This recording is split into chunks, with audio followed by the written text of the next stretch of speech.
Tesla has just released its fourth quarter of 2021 financial results. But there's more to this story than people have been reporting on, and it's got a little bit to do with the Eltman Z score video that I recently created. I think if you're still skeptical on Tesla's stock price, then here is why that skepticism should end. Hello, my friends. Welcome to the Electric Viking. My name is Sam Evans. I'm coming to you here from Melbourne, Australia. Welcome to all the new subscribers. Great to have you here on the channel. Welcome back to everyone else. Now, Tesla has just released its financial results, and as expected, they absolutely smashed it out of the park in the fourth quarter of 2021. Tesla's Q4 2021 earnings expectations for the quarter was $17.1 billion in revenue and $2.30 per share.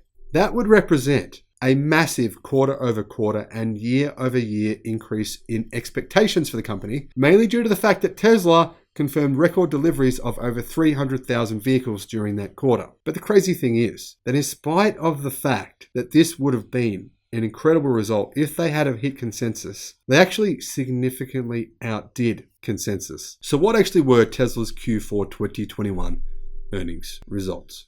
Well, now that Tesla has posted the full results in its new shareholders letter and presentation, we can see that it beat revenue earning. We can see that it significantly beat expectations on both revenue and on earnings per share. Now, the company reported $17.7 billion in revenue and earnings of $2.54 per share. That's non-GAAP.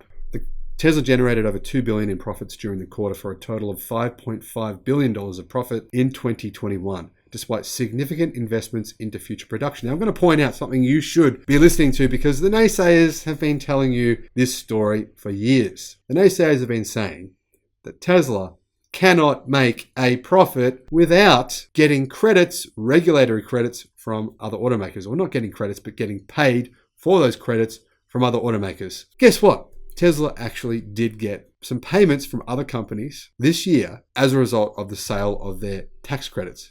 But those credits made up a minuscule percentage of Tesla's profits. It was smaller than 5%. So you can see here, Tesla, it is a myth that Tesla need those credits to survive or to make a profit. That myth has been well and truly absolutely smashed, blown out of the water. Now, the company achieved a very impressive 30.6% gross margin on its vehicles in Q4. It only goes down to 29.2% if you exclude regulatory credits. So it's a very, very small difference, 1.4% difference. And that is way better than the rest of the industry. If you look at the rest of the industry's gross margins, they're closer to 10%. So it's nearly triple the majority of the car industry. Now, Tesla's cash position also increased significantly this quarter. Quarter-end cash and cash equivalents increased sequentially by $1.5 billion to $17.7 billion in Q4, driven mainly by free cash flow of $2.8 billion, partially offset by net debt and finance lease repayments of $1.5 billion. Our total debt, excluding vehicle and energy product financing, has fallen to just $1.4 billion at the end of 2021. Now, I think it's worth considering this fact. 6 months ago, this table here that I'm showing you now gives you a representation of the Eltman Z score. This is a financial metric created in 1964 and subsequently honed over the last decades to give you an idea of the health of a company in the manufacturing industry. Guess what? Almost all of legacy auto ranks in the bad health or under the red line. Where's the red line? The red line is a score of 1.8 all the way down to 0. Well, the majority of legacy auto ranks somewhere between 1 and 1.8. Tesla, on the other hand, had a score of 15, and that was before their last 2 quarters, where their financial position increased so rapidly that I don't think we've ever seen this kind of transformation of a car company in the history of the automotive industry. If you can tell me when we've ever seen this before, I'd love to know. Because I can't think of a single instance when a company has gone from posting either very slim or no profit to making billions of dollars of profit the following year or even the following quarter. Now, Tesla's financial health on this chart, you can see the higher the number, the better it is. And Tesla is at 15, nearly 6 months ago. Who knows where they would be at now that they have reduced their debt significantly. Now remember, when this chart was created, Tesla had between 5 to 10% of the debt that legacy auto companies have, which is pretty damn good. For example, Toyota has $210 billion worth of debt, whereas Tesla has well under $10 billion worth of debt. Now, in addition to this, and I think this is really worth considering, right now, sure, it is true that companies like Toyota and General Motors and Volkswagen make a lot of cars, but what percentage of those cars that they make are electric? And what percentage of those cars that they make are gas powered? Well, I think it's very clear. If you've been watching this channel for a while now, you'd know that a very small percentage of Legacy Auto's cars right now are electric. And what does that mean?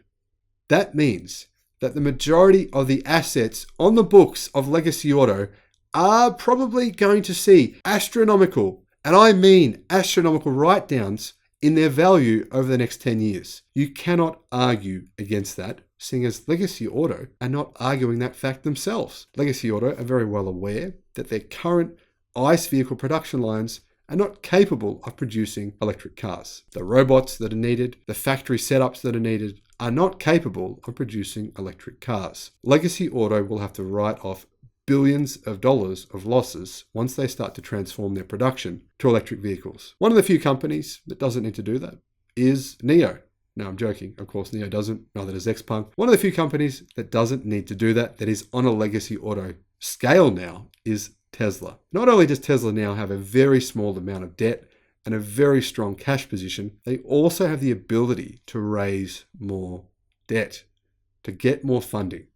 And a lot of that comes down to their share price. Now, there are articles floating around all over the internet that claim they're coming from people who have an incredible investment background, and they're using all these advanced metrics to show you just why you should be investing in Toyota, just why you should be investing in Ford, just why you should be investing in Volkswagen. But none of these articles consider what I just shared with you, the Eltman Z score, and the fact that this Eltman Z score doesn't even include the fact that all of these legacy auto companies will have to write down tens of billions of losses in asset loss over the next probably 5 years. Now think about this. General Motors, when they started to build electric cars, not that they're building many yet, but when they decided to do their Ultium batteries and their new electric cars, did they go and build those using the same production lines as they were using for gas vehicles? Ford, when they announced they're building the F-150 electric pickup and they're building battery cells, are they being made in Ford's current factories, or is Ford building new factories in order to build out those electric vehicles? Well, that's the same thing that companies like Toyota are going to have to do. And even if they're putting off the inevitable now, at some point in the future, they will have to do this if they want to stay in the automotive market. If you want to sell smartphones in the market, you can't sell a BlackBerry.